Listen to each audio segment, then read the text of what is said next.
Di pa man Pasko, aakalain ng New Year na sa Camp Crame sa Quezon City. Nagliliwanag ang paligid dahil sa nakakamanghang fire dancing. Kasunod niyan,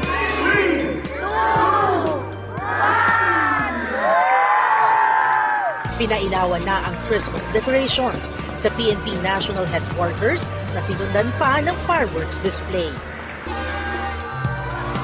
Paskong Pasko na rin sa San Juan kung saan pinailawan ang native-inspired Christmas tree na ang mga palamuti gawa sa kapas at abaka. Bukas na rin ang Christmas Bazaar. Makabibili na ng mga murang pagkain at pangregalo makatutulong pa sa mga lokal na negosyo. Talagang Christmas is in the air na sa Magsingal, Ilocos Sur dahil sa hot air balloons-inspired Christmas tree. Literal na magical ang selebrasyon dahil sa magic show para sa mga bata. Sa lungsod ng Candon, Christmas Candyland naman ang tema. Namumutik-tik na rin ang pampaskong dekorasyon sa isang Christmas village sa San Fernando City sa La Union. Pag-asa ang hatid ng 17-meter Christmas tree na ang mga palamuti ilikha ng mga person deprived of liberty. Dinarayo rin doon ang carnival rides, maging ang Christmas Bazaar na tampok ang mga lokal na produkto ng lalawigan. Sa City of Pines, gawa sa kawayan ang Christmas tree sa Session Road.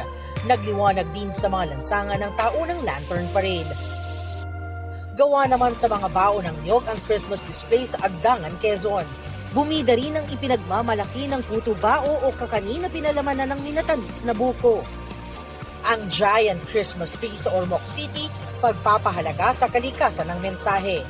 Agaw atensyon ng 12 rotating pineapple pin sa Ormoc Plaza, nahalaw sa sikat na produkto ng syudad at kumakatawan sa 12 buwan ng taon. 8 floats din ang nagpasiklaban ng disenyo sa Parade of Lights. Mayroon pang concert at fireworks display. Para sa GMA Integrated News, ako si Jamie Santos, ang inyong saksi. Mga kapuso, maging una sa saksi. Mag-subscribe sa GMA Integrated News sa YouTube para sa iba't ibang balita.